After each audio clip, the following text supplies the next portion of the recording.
এটা কিন্তু ছিল আমার ব্রেকফাস্ট। শুনতে অবাক লাগলেও হ্যাঁ, হ্যাঁ, হ্যাঁ, এটাই ছিল আমার ব্রেকফাস্ট। মাছের ডিম দিয়ে বড়া, সাথে মাছ ভাজা আর বেগুন ভাজা, পুরোটাই আনহেলদি আর সুপার টেস্টি ব্রেকফাস্ট। হ্যাঁ, তার সাথে ছিল এই মাছ ভাজার তেলটার মধ্যে কাঁচা পেঁয়াজ, কাঁচা লঙ্কা কেটে কুচিয়ে ভাত দিয়ে মেখে খাওয়া।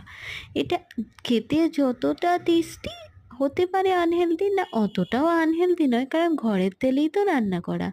আর ফ্রেশ খাবার কখনো আনহেলদি হয়ই না। হ্যাঁ, একটু অয়েলি আছে, যেটা হচ্ছে আমাদের ওজন বাড়াতে একটু বেশিই সাহায্য করবে। খুব তাড়াতাড়ি ওজনটা বাড়ালেও মনটায় সেরকম তৃপ্তি আর শান্তি দুটোই এনে দেবে। তাই আমার তো খুবই ভালো লাগে খেতে মাছ, মাছের ডিম আর সমস্ত কিছু মাছ জাতীয়। তো তোমাদের মাছ খেতে কি ভালো লাগে?